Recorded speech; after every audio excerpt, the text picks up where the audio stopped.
I think the best thing that could happen is if parents are afraid of me, they will take more time to raise their children to be more intelligent so that they can decide whether or not and how music, art, and film is going to affect their lives.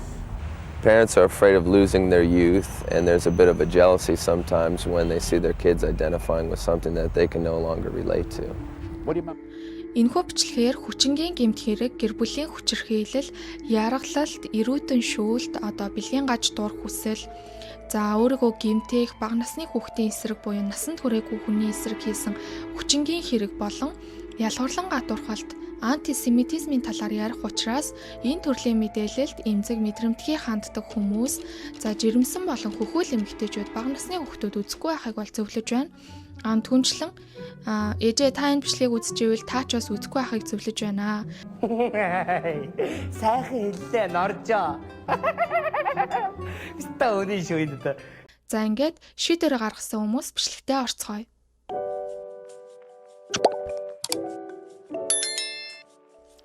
За анхааруулгыг минь сонсоо шийдвэрээ гаргаад ороод ирсэн бүгдээрээ сайн уу? Энэ өдрийн мэндийг хүргэе. За өнөөдөр миний хэний талаар ярих гэж байгааг та бүхэн бол thumbnail-аас мань хараад мэдэж байгаа байх. Бид өнөөдөр Marilyn Manson-ы талаар бол ярилцах болно. За Marilyn Manson-ы энэхүү бичлэгийг маань магадгүй түүний сонсогч ч үзчихэж магадгүй байх, альсгүй болвол энэ яг юу хийдэг нөхөр юм, одоо жүжигчин юм уу, дуучин юм уу гэж бодож байгаа хүмүүс ч бас байгаа байхаа. Гэхдээ та бүхэн бол зургийг нэг удаа харж исэн. За нэг ийм хүн байдаг гэж бол мэдсгэж байгаа ах гэж би бодож байна. Миний хувьд бол зургийг нь харж исэн нэг ийм хүн байдаг гэж бол мэддэгч нэг ч удаа дууг нь сонсож байгаагүй, одоо бичлэгийг нь үзэж байгаагүй. Тийм учраас хувийн амьдралыг нь бол огтхон ч сонирхож байгаагүй ийм хүн байгаа. Гэхдээ одоо монголчууд та бидний сайн хэлж одоо мэддгээр заншснаар гэхүү. Хүний ярeen дотроо могоо ярeen гаднаа гэдэг үгний утгыг өөрийнхөө амьдралаар төгс жишээ болгон харуулсан хүн юм болов гэж би бодсны үндсэн дээр өнөөдөр түүний одоо хар бараан талыг маш одоо дэлгэрэнгүй ярихаар ингээ бэлдээд сууж байна. За Marilyn Manson бол өнгөрсөн хугацаанд эмэгтэйчүүдэд харгас, мангас шиг аяашилж аягалдаг гэдгийг бол та бүгд мэдэх байх. Одоогийн байдлаар 15-аас 16 эмэгтэйчүүд түүний эсрэг одоо Marilyn Manson өөрт нь гэр бүлийн хүчирхийлэл, бэлгийн болон сэтгэл зүйн хүчирхийлэл үйлдэж байсан гэдэг баримт нотлохоо гаргаж тавиад байгаа юм. Одоо иймэрхүү төрлийн гэмт хэрэгт хохирогчийн одоо сэтгэл зүй гэдэг зүйл маш аимшигтай байдаг шүү дээ. Иймэрхүү төрлийн гэмт хэрэгт өртсөн хохирогчид олвол зарим нь цаашаад энэхүү гэмт хэргийг дахин одоо үргэлжлэхээс сэргийлж одоо өөрийнхөө зөрчигдсөн эрхийг сэргийлэхийн тулд шүүх одоо хуулийн байгууллагт ханддаг болвол зарим нь энэхүү хэрэг огт болоогүй гэж өөртөө олон бусдад итгүүлэн хинт ч хэлэхгүйгээр таг нууж ингэж өнгөрөөдөг иймэрхүү хоёр төрөл байдгаа. Тэгвэл энтэй нэгэн адилаар ерөнхийдөө бол энэхүү одоо гэмт хэргийн золиос осон эмэгтэйчүүдээс хууль шүүхийн байгууллагт хандсан. За зарим нь бол хандах явцдаа бол тохиролцоод өнгөрсөн иймэрхүү тохиолдлууд бол зөндөө байдаг. За тийм учраас өнөөдөр бол түүний энэхүү хүчирхийллийн талаар бол ярилцах болно. За энэхүү хүчирхийллийн талаар тодорхой одоо нарийн дурдах юм бол за бэлгийн хүчирхийлэл, эрүүтэн шүүлт, яргалал, за тэгээд бэлгийн гаж дур хүслээ бүр үнэхээр гаж байдлаар хангах гэдэг ч юм уу те. Хүний наймаа. За түүнээс гадна одоо еврей хүмүүсийг антисемитизм буюу еврей хүмүүсийг ялгуурлан гадуурхах тэр одоо зан уйл байна. За тэгээд ч болоогүй одоо өөрийнхөө нэр хүндийг одоо буруугаар ашиглаж насанд хүрээгүй жоохон хүүхдүүдэд одоо бэлгийн хүчирхийлэл үйлдэж за ерөнхийдөө л нэг хүнээс гарахад бол маш аимшигтай үйлдэлүүдийг хийсэн маш аимшигтай хүний талаар бол ярина. За түүний амьдрал бол одоо бага ахуйн наснаасаа одоо ерөнхийдөө бол урлагт гарч ирсэн цагаасаа ихсүүлэн маш их хил амыг бол дагуулж ийсэн. За түүнийг бол садар самун, хүчирхийлэл, үхэл, бурхныг үгүйсгэх үзэл зэргийг дуулдаг, сатаныг ихээр дэмждэг, сатанист үзэлтэй хүн гэдэг хил ам бол ихээр гарч ийсэн. Харин үүнийх нь хариуд Manson үүнийг нь батлах гэсэн үү, альсгүй бол тэхээсдэг гэсэн үү? Одоо өөрхөн концерт тоглолтууд дээрээ Библи урж хаях одоо сүм хийдийн шашны байгууллагын хамгийн том бэлэг тэмдэг болсон загалмайн дээр гიშгэх, за тэгээ сүм хийдүүдийн өөрсдийнх нь бэлэг тэмдгүүдийг нь эвдэж, хэмхлэх, дээр нь гიშгэх зэрэг үйлдэлүүдийг бол ихээр хийж исэн. Түүнээс гадна Church of Saturn гэх одоо нэг тийм сатаны үзэл баримтлалыг дэмждэг тийм сүм бүлгэм юм шиг байгаа. За үүнд бол хүндэт гишүүнээр илсэн байдгаа. За үүнийг бол юу гэж арьсан гэхээр би одоо итгэл үнэмшлэр бол ийшээ бол хүндэт гишүүнээр илсээгүй. Би зөвхөн бэлэг тэмдэгтэн татгцсан учраас илсэн гэж бол тайлбарлсан байдгаа. За үүнээс нь болоод бол тухайн үеийн шашны байгууллагууд сүм хийдүүд түүний тоглолтыг хийлгэхгүй байхаар хориглох тэм хөдөлгөөн бол өрнүүлж исэн юм байлээ. За 1990-ад онд ерөнхийдөө нэг юм айдас төрүүлэм, аимшигтай дүр төрөх, за тэгээд тэр хүчирхийлэл, хар бараан зүйлсүүдийг дуулж одоо гарч ирсэн Marilyn Manson болон The Spooky Kids гэх тэр хамтлаг бол нэлээд одоо залуучуудын дунд төгсөн гэх юм уу, маш хурдан алдартай болж исэн.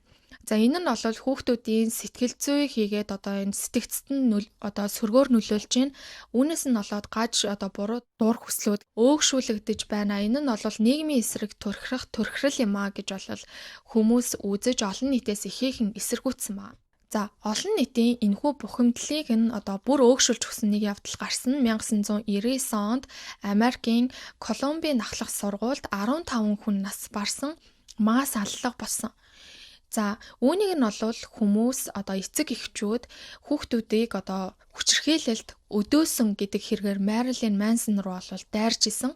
За яг юу болсон гэхээр 1999 онд Колумбийн ахлах сургуульд суралцж исэн Eric Harris болон Dylan Klebold гэх хоёр хүүхэд 1999 оны 4 сарын 20-ны өдөр өөрийнхөө сургууль дээр тесрэх бодис суйрлуулж мөн олон тооны хүүхдүүдийг бол буутсан байдгаа.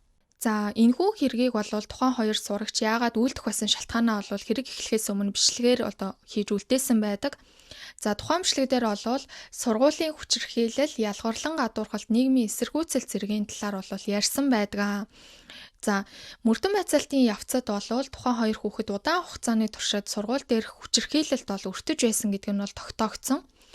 За энэхүү гэмт хэргийн улмаас одоо 12 сурагч, нэг багш болон өөрсдөө хүртэл амь насаа алдснаар 15 хүний амны гарцтай томоохон гэмт хэрэг гарчээ. За энэхүү мас аллах нь бол Америкийн түүхэн дэх томоохон мас аллахуудын нэгт бол яалтчгүй бичигддэг.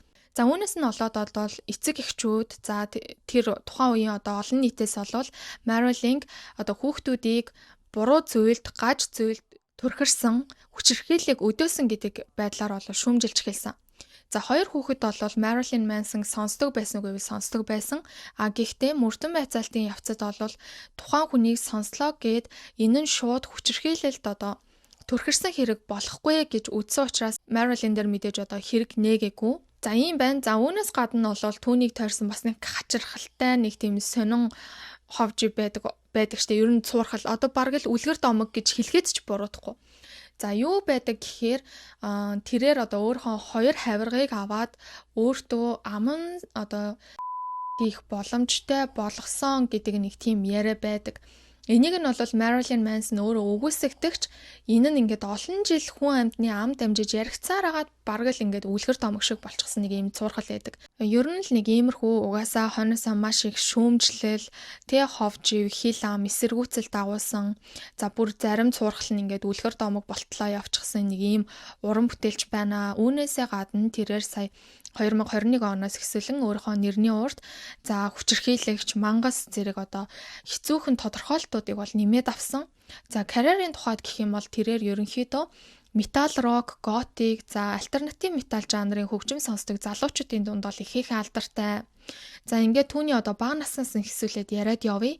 Гэхдээ одоо энэ удаагийн бичлэгээрээ би түүний одоо урлагийн замнал нь юм байсан. Ийм альбом гаргасан, ингэж тоглолт хийсэн гэж бол нарийн ярихгүй халтхан дурдаад тэгээ ерөнхийдөө бол гол сэдэв болсон тэр хар бараан хэсгүүдээ бол маш дэлгэрэнгүй ярих гэж бодож байна. Marilyn Manson-ы бүтэн нэрийг бол Brian Hugh Warner гэдэг бөгөөд 1969 оны 1 сарын 5-ны өдөр Ohio мужийн Canton хотод Hugh болон Barbara Warner нарын одоо цор ганц хүү болон мэндэлсэн.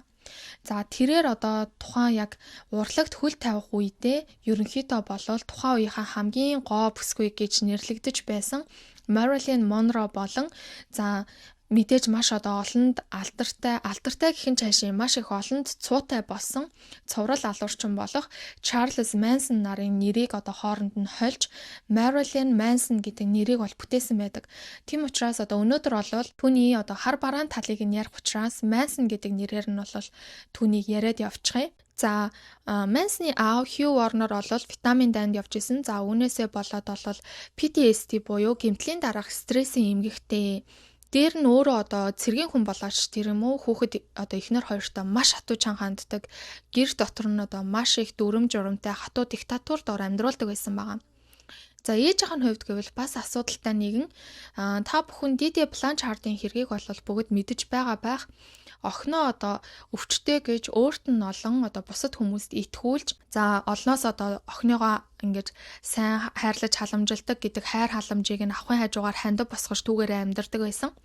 За тухайн эмэгтэй бол хожим нь охиныхоо найз залуугийн гарт амнасаа алдсан. За Диди бол Мюнхгаузен гэж унших юм болов Мюнхгаузен гэж унших юм болов би одоо яг яаж уншдгийг нь бол мэдэхгүй байна. Гэтэ Мюнхгаузен синдром by proxy гэдэг бол өвчтөй байсан. Энэ Мюнхгаузен синдром нь бол дотроо хоёр байдаг юм байна. Мюнхгаузен синдром нь болохоор одоо өөрийгөө өвчтөй гэж итгүүлж за өөртөө өвчин зохиож эмнэлгийн тусламж авч бусдын анхаарлыг авахын тулд ингэж хичээдэг тийм өвчин байдаг юм байна. За нөгөөх нь болохоор Мюнхгаузен синдром by proxy гэж байгаа байхгүй. За энэ нь болохоор бусдыг өвчнөтэй гэж итгүүлж тухайн хүмүүсийг хайрлаж халамжилж одоо бусдын анхаарлын төвд орж одоо танаас илүү намайг ингэж хайрлаж халамжлах хүн байхгүй гэдэг тэгж итгэлийг одоо тухайн хүндээс суулгаж хүмүүсээс болон тухайн хүнээсээ тийм мэдрэмжийг авахын тулд одоо ингэж байж яддаг ийм өвчин байдаг юм байна. За ямар ч байсан одоо Manson-ы ээжийн тухайд гэх юм бол Münchhausen syndrome by proxy буюу Дидитэй адилхан өвчтэй байжээ. Тэрээр олол одоо Manson одоо янз бүрийн өвчнөтэй гэж маш ихээр одоо санаа зовж ярьдаг. За түүнээсээ болоод эмнэлэг рүү бол бага насндаа маш олон удаа очиж исэн.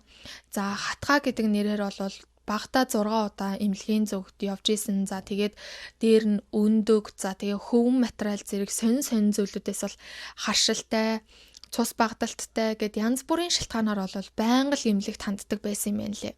За мэдээж иймэрхүү одоо сэтгцийн өвчтэй учраас хүүхэд нь яг л өвдөд байгаа юм шиг ийм ч юмнаас харшлаад тийм ч юм нь болохгүй байгаа юм шиг ингэжэл санагддаг. Тэгэл ер нь л байсгээл эмнэлэг рүү гүйдэг байсан. За эмнэлгийн зүгээс болвол одоо жишээ нь хүүхэд нь ямар ч харшилгүй байхад хөвөн материалын харшилтай юм шиг байна гэдэг ч юм уу. Нэг иймэрхүү байдлаар ярихаас гадна энэ нь ч өвдөд ах шиг байна, тэр нь ч өвдөд ах шиг байна гэдэг байдлаар үргэлж эмнэлэгт хандаад ахаар эмнэлгийн зүгээс болвол ив эрүүл байна, асуудалгүй байна, санаа зовлтгүй, ингээд зүгээр байна шүү гэд бол буцааж байсан нь бол мэдээж. За энэ тохиолдолд бол тэрээр энэ бол миний сэтгэл зүйд байгаад байгаа юм болов уу? Хүүхэд маань үнэхээр эрүүл байгаад би өөрөө юм асуудалтай байгаад байгаа юм болов уу гэж бодхоосоо илүүтэйгээр одоо хүүхдээ яаж эмнэлэг тавиачих уу? Яаж эмнэлгийн тусламж авах уу гэдэг тэр нөгөө нэг шалтгаан нь улмал галзуу болж эхэлсэн байна. За яасан гэхээр одоо энэ чихний гидэс гэдэг юм байдаг шүү дээ. За энэ одоо бидний эмэг зүйд хэсэг уул нь инээж болохгүй юмсан. За энэ эмэг зүйдэг хэсэг. За энийг нь бол одоо Manson-ых хитрхи урт байна гэж бол ээж нь бодож исэн байгаа. За тэгээд ингээд эмнэлэгт хандсан. За эмнэлэг бол энийг нь яаж хүлээж авах уу те? Одоо энэ гидсний л гэдэг юм. Чихний энэ гидс чинь тийм урт одоо байлаа гэдэг юм чинь бол өвчин биш шүү дээ. Тэгээ ямар эмнэлгийн зүгээс тариа тарж өгөх боломжгүй, им бичиж өгөх боломжгүй. За хүсвэл гоо сайхны хагалгаанд орж энийг одоо ингээ багасгуулж тайруулах тийм хагалгаанд орж болно. А гэтэл гоо сайхны хагалгаанд оруулахгүй зүгээр ингээд эмнэлэгт хандаад иймэрхүү шалтгаануудаар бол эмнэлэгт ханддаг байсан байгаа байхгүй. Тэгээд одоо ингээ Manson хожим нь том болоод тий өөрийн гэсэн одоо орлого мөнгөтэй болоод ирэх үед нь одоо хамгийн түрүүнд хийсэн зүйл нь чихнийх нь энэ гидсийг ингэж тайруулах мис ажилбарт орсон байдгаа. За ингэтлээ л одоо Manson-ы ээжийнхэн санааг энэ гидсний одоо гидс бишээ чихний гидс нь ингээд санааг нь зовоож байжээ. За энэ үгээр бол би өрдөөсөө иймэрхүү төрлийн сэтгцэн эмгэгтэй тэгээд одоо тэрнтэйгээ тэмцэж байгаа тэр энэ эмгэгээр шаналж байгаа хүмүүсийг бол дарамжлах гэж бол хэлээгүй. Яаж мэдрэгдээ яг тийм одоо эмгэгтэй хүмүүс л ойлгох учраас за тэгэж ойлгоорой. За ингээд аав нь ч асуудалтай, ээж нь ч асуудалтай. Ийм болохоор одоо Мэнсний бага нас ч гэсэн өөрөө маш их асуудалтай байсан. За гэр дотор нь бол аав нь маш их дүрм журам зохиож, диктатур доор байлгадаг. За ээж нь бол юм л олоо савл хийвэл хүүгээ аваад имлэг рүү гүйцдэг тийм. Ийм байхын хажуугаар тэрээр одоо аавтайгаа харилцаа нь хөндөрч одоо ааваасаа маш их травматдаг байсан байгаа аахгүй бүр аавыгаа үцгээ байсан. Тийм учраас байнга л одоо өөдөөс нь сөргөөцөлдөж эхэлсэн.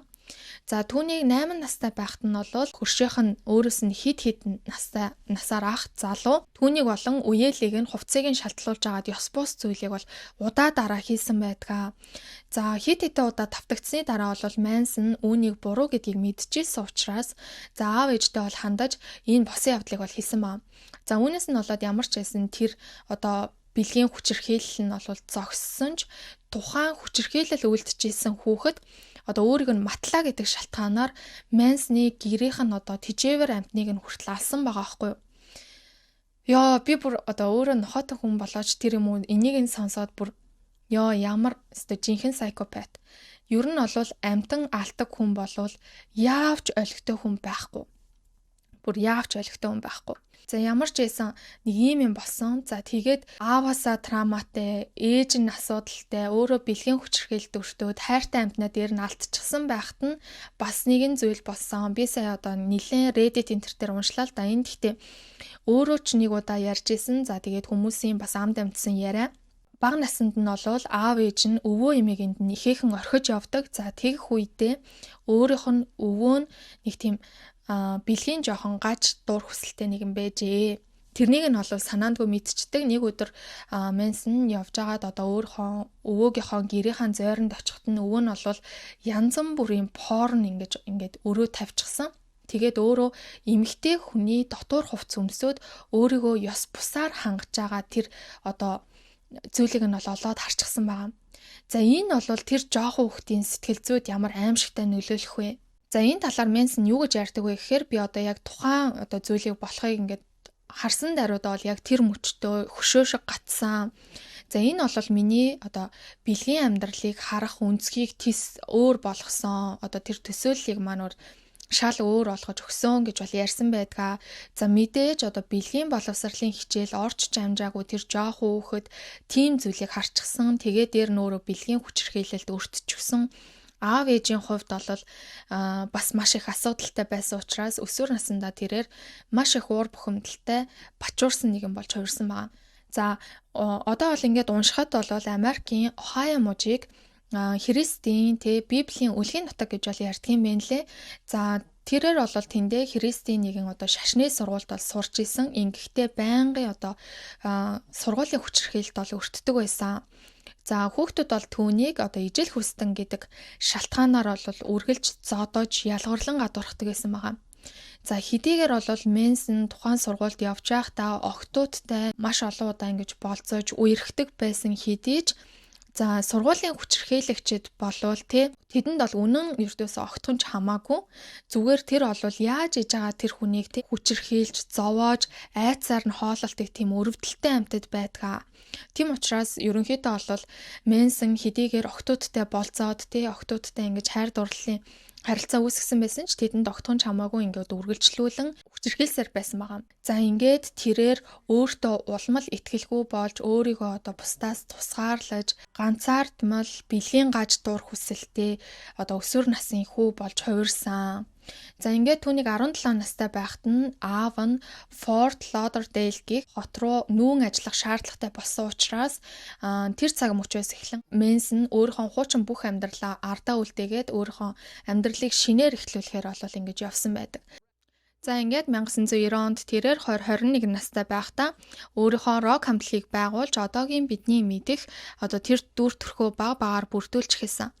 За түүний хамтлагийн нэрийг бол Marilyn Manson and the Spooky Kids гэдэг нэртэй байсан. За явандаа бол 2 жилийн дараачаас Marilyn Manson гэдэг нэрээрээ бол тогтмол явах болсон нөгөө нэг and the Spooky Kids Meets гэдэг зүйлээ бол авч хэлсэн байгаа.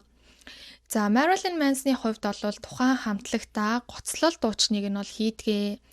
За хамтлагийн гишүүд бол одоо түүний нэгэн адилаар тухайн үеийнхаа хамгийн үзэсгэлэнтэй, алдартай сайхан бүсгүүчүүдийн нэрний үеийг мөн тухайн үедээ хамгийн муухай байдлаар нэрээ зураатуулж байсан цоврал алуурчдын үедээ хослуулан бол өөрсдөө нэрлсэн байдаг.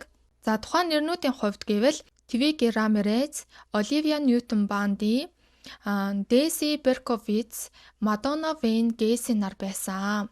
За тэд бол өөрсдийнхөө дуугаараа уур хилэн сэтгэл зүйн түгшил сэтгэл зүйн тайван бос тогтворгүй байдлаа дуулж тайзан дээр урд өмнө хэний ч хийж байгаагүй хэний ч санаанд оромгүй зүйлсүүдийг бол хийж эхэлсэн.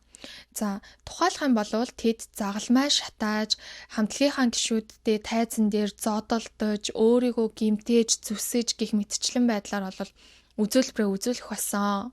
За ингээд хамтлаг бол маш амжилттайгаар маш хурдан алдрын ойрголд хүрсэн байна.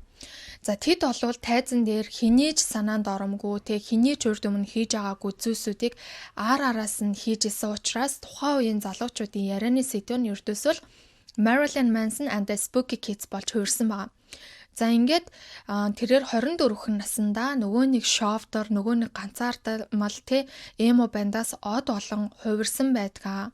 За түүний алдар нэрийг дагаж болвол эрх мэдэл эд хөрөнгө явж исэн ч түүний дээр танхаарал, завхаарал, хүчирхийлэл бол дагж исэн.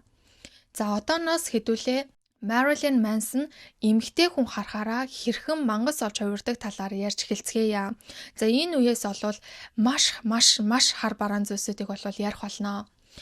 За тухайн яг од болж авах үедээ Marilyn Manson нөгөө нэг хамтлагийнхаа нэгэн гишүүнтэйгээ цуг нэгэн моолоор явж байхдаа моолын ажилтан бол олж харсан байдаг. За тухайн моолын ажилтан бол нэг юм цав цагаахан цайлхан гинэн ямар ч гим хоргүй ёстой нөгөө нэг дээрээ хар бихний зураасгүй толбгүй цагаан цаас шиг эмэгтэй байсан гэж аахгүй. За иймэрхүү нөгөө нэг рок төрлийн готик төрлийн хөгжим хийдэг залуучуудын хувьд бол иймэрхүү эмэгтэйчүүд маш уйдгартай санагддаг гинэлтэй. Гэхдээ хин хинтэн тэгэд санагдсан ч тухайн эмэгтэй хитрхи хэрэгүү тунгалаг цагаан нэгэн байсан учраас хоёулаа маш ихээр татагдсан байна. За ингэж яагаад тухайн эмэгтэйн анхаарлыг яаж ингэж татах уу яаж тотонсох уу гэж агаад хоёулаа нэгэн payphone байдаг штэ нөгөө гудамжны төлбөртэй утас. За тиймэрхүү төлбөртэй утсаар тухайн моол руу залгаж эмэгтэй дуудуулан бол ярьсан байдгаа. Ингэхдээ уцаар юу гэж ярьсан гэхээр бит хоёр очиж чамайг хүчин дээд дараа нь чамайг машинаараа дайрч алах гэд явж гинэ гэж бол ярьсан байдаг. За уцаа тавиад бол тэр хоёр маш ихээр инээж жаргалтай байсан. Яагаад тэгэхээр энэ нь бол тэдний хувьд маш тачаангуу сэтгнэл нэсэн гэж байгаа байхгүй. Сэтгнэд исэн царай байгаа юм. Тэр нь бол нөгөө эмэгтэйгтэй үхтэл айлгаж байгаа штеп. Маш аимшигтэй. За ийм болсон байдгаа. Гэтэл төд удалгүй тэд өөрсдийнхөө хамтлагийн нэгэн дүлий фэнийг хүчирхийлсэн, хүчинцэн гэдэг яриа бол гарч эхэлсэн. За тэр юу басан гэхээр тухайн хамтлагийн нэгэн дүлий фэн охиныг бол тэд урьсан байна. За ингээд охиныг хувцсыг нь тайлуулад дээр нь нойт нь түүхийн бах нааж эхэлсэн. За ингээд түүний биеийг бүтэн ороосныхаа дараа түүний дээр бөөнөрөө шээсэн гэж байгаа байхгүй юу? Йой. За ямар ч байсан нэг юм болсон байгаа. За тэгээд ардаас нь бөөнөрөө ингээд бэлгийн юунд харилцаанд орсон гэд. За үүнийг нь бол хүмүүс мэдээж ингээд сонсчоод хинээч ингээд санаанд ингээд хүнийг нойтон махаарх ороочоод ардаас нь дээрээс нь бөөнөрөө шээн тэрнийг нь ингээд хүлцэнгүү хүлээж авах хүн байна гэж хинж бодохгүй шүү дээ. Тийм учраас ингээд сэтгүүлчээд тухайн эмэгтэй ирэлт гарсан байна. За ингээд 1-2 жилийн дараачаас тухайн эмэгтэйг бол олж нэгэн ток шоунд бол оруулсан байдгаа. За тухайн ток шоун дээр тухайн эмэгтэй юу гэж ярьж байсан гэхээр над дээр тэгэж түүхийн мах нааж миний дээр ингэж бөөнөрөө шээсэн нь бол үнэн. Гэхдээ ингэж бэлгийн харилцаанд бол ороогүй гэж бол ярьдгаа. За энэ мэт байдлаар Marilyn Manson болон түүний хамтлагийн гишүүд өөрсдийнхөө бэлгийн гаж дур хүслийг фэн октод дээр хангаж ингэж өдөр хоногийг бол өнгөрөөдөг байсан байгаа. Ингэж яжгаад 1990-с 2000-ад оны хооронд Холливуудад нэлээд од олон гялалцаж байсан жүжигчин Rose McGowan гэх эмэгтэйтэй Manson үерхэх болсон. За Manson-ы хувьд бол тэд үерхэд 1 жил өнгөрсний дараагаар түүнд гэрлэх санал тавьж тэд харилцаагаа арай шин түвшинд бол авч үзэх болсон. За гисэн ч 2 жилийн дараачаас тэдний одоо амьдрах хэв маяг төсөөр байгаа учраас энэхүү харилцааг цааш үргэлжлүүлэхгүйгээр ингээд дуусгах гинэ гэдгийг бол мэдгдсэн. За энэ үеэр бол Manson Мишиган мужийн одоо Детройт хотноо тоглосон нэгэн тоглолтынхаа үеэр өөрийн бие хамгаалагчид бэлгийн хүчирхийлэл үйлцэн хэрэгт бол холбогдсон байдаг. За энэ яг яасан гэхээр хэрвээ одоо Marilyn Manson-ы бичлэгийг үзэх юм бол ихэвчлэн нэг тийм шалдан нүцгэн, G-string өмссөн, Benz-тэй нэг тийм тиймэрхүү байдлаар бол хувцасалдаг. Үнэхээр тийм нэг содон лукийг бол бүрдүүлдэг шүү дээ. За яг л түүний нэгэн адилаар G-string өмссөн байсан гэж байгаа байхгүй. За ингэж байж байхдаа тоглолтынхаа дундуур өөрийн бие хамгаалагч руугаа аваад одоо мөр болон хүзүү хэсгийг нь хөлөөрөө ороож байгаа дээр нь хөдөлж эхэлсэн байгаа. За үүнийг нь болвол тухайн бие хамгаалагч бэлгийн хүчирхийлэл үйлдэлээгээд хууль шүүхийн байгууллагад бол хандсан. Хуулийн байгууллагын зүгээс бол түүнд 4-р зэргийн бэлгийн хүчирхийлэл үйлдсэн гэдэг одоо хэрэгт холбогдуулна түүнд 2 хүртэлх жилийн хорих ялыг төлөвлөж байсан. За гэтэл одоо Manson бол тухайн хохирогчтой гадуур тохиролцоод улсад $4,000 торгууль төлснөөр ямар ч байсан хэрэгээс болвол тэгж хорж морихгүйгээр ингэж ялгүй өнгөрч чадсан байна. За тухайн жилийнхэн болвол одоо сүүлээр буюу 2001 оны сүүлээр Dita Von Teese гэх эмэгтэйтэй Manson болцож эхэлсэн. За ингээд 2002 оны ихэр тэд үерхэж 2005 онд бол гэрэлсэн байдаг. За Dita-гийн хувьд гэвэл өөрсдийнхөө харилцааг үргэлжлэл сайхан байдаг. Одоо бие биендээ маш их хайртай. Одоо Manson өөрийг нь яг л гүн шиг хайрладаг. Үнэхээр ингээм амьдрал нь гоё байгаагаар бол олон нийтэд ярьдаг байсан. За Manson-ы хувьд бол Dita бол түүний одоо Muse гэж ярьдаг шүү дээ. Охин тэнгэр гэж бол ярьдаг байсан. За энэ үеэр бол Manson болон түүний хамтлагийн гишүүдийн харт тамхины хэрэглээ бол маш аимшигтай болж эхэлж байсан. Тэд бол өөрсдөө хар тамхи хэрэглэх үедээ өөрсдөөс нь илүү тийм бүтээлч, илүү тийм креатив үзүүлбэрүүд гарч ийн, илүү тийм гоё одоо дуунууд гарч ийн гэж үргэлж итгэдэг байсан байгаа юм. За ийм учраас одоо хар тамхи хэтрүүлэн хэрэглэж клип хийх иймэрхүү одоо ажлуудаа бол хийдэг байсан юм байна. За ингэж байжгаад тухайн үедээ Холливуудад нэлээд одоо од олон гялалзаж байсан цэл залуухан 18 настай жүжигчин эмэгтэй болох Evan Rachel Woodsтэй Manson гэр бүлээс гадуур харилцаа үүсгэж эхэлсэн. За Evan Rachel Woods-ийн талаар бол одоо товчхон дурдъя. Яагаад гэхээр одоо Evan Rachel Woods болвол одоо Manson-ыг эмэгтэй хүний урд гарч ирэхээрээ эмэгтэй хүнтэй ингээд тулхаараа дотроос нь ямар аимшигтай мангас гарч ирдэг, ямар амар араатан адгуус шиг байдаг талаар бол хамгийн их мэдэрсэн. За түүнийг мөн одоо олон нийтэд илчлэн ярьсан хүн бол яалтчгүй Evan байсан. За тийм учраас түүний талаар бол товчхон яриа тэгээ цаашаа үргэлжлүүлэе гэж бодож байна. За Evan бол 1987 онд төрсөн. За тэрээр 5 настайгаас эхлүүлээд яг л одоо бага наснаасаа од болсон хүүхдүүдийн нэгэн адил зар сурталчилгаа одоо жижиг хэмжээний театрын жүжиг гэх мэтчлэн байдлаар бол урлагийн замналаар замнсан байдаг. За түүний аав нь бол маш хүчирхийлэгч хэрцгий нэгэн байсан учраас ээж нь түүнийг бага багт нь аваад Калифорни руу одоо зүхтаж ирсэн байдаг. За ингээд Калифорнид ирснээс хойш одоо Evan-ы тэр ажиллах болсон төслүүд нь илүү томорч илүү одоо хурдан амжилтанд хүрэх боломжийг олгосон байдаг. За ингээд 2005 онд Evan одоо Manson-тай танилцах үедээ өөрийнхөө карьерийн хамгийн оргил үедээ явж исэн. Түүний тогсон 13 гэх нэртэй кино нь бол Golden Globe-д хүртэл одоо нэр дэвшижсэн тийм хэмжээний амжилтыг бол үзүүлж исэн. За Evan-ы талаар хүмүүс юу гэж ярьдаг байсан гэхээр одоо нэг хөршөө охин, за даргын охин нэг юм шаргал үстэй, гоё биетэй, хөөрхөн инээмсэгэлтэй, хөөрхөн ааштай тийм яг л нэг тийм American Dream стилийн тийм юм охин байсан гэж бол хүмүүс ярьдаг. За тийм цэл залуухан хөөрхөн байхдаа 2005 онд тэрээр нэгэн үдшилэг дээр Marilyn Manson-тай танилцсан байдаг. За Marilyn Manson-тай танилцах үедээ тэрээр 18 настай, харин Marilyn Manson өөрөөс нь 19 насаар ах буюу 37 настай байсан. За Manson-ы тухайд гэвэл өөрийнх нь үнэн шүтэн бишрэгч за тэгээд өөрийнх нь бүхий л одоо тоглосон кинонд дуртай гэх мэтчлэн болвол ярианы сэдвийг эхлүүлж яванда тэр хоёрын яриа илүү одоо дотн босоор шүнжэнгөө болвол ярилцаж хонсон байдаг. Ингэхдээ тэд одоо өөрсдөө одоо уншдаг зохиол нь үздэг киноч гэх юм уу, хоббинч гэх юм уу өөр хоорондоо ижил төстэй байгааг бол анзаарч эхэлсэн. За ингээд ярилцсны дараачаас болвол Evan юу гэж бодож байсан гэхээр За энэ Marilyn Manson гэдэг залуу бол нөгөө нэг Out of League гэж байдаг штэ. Миний бүр хэрэг сэтэрсэн сайхан залуу байна. Би одоо энэ хүнээс маш их зүйл сурах зүйл ихтэй, дээр нь ингээд маш их түшиг тулгууртай дулаахан хүн байна гэж бол бодсон гэж байгаа.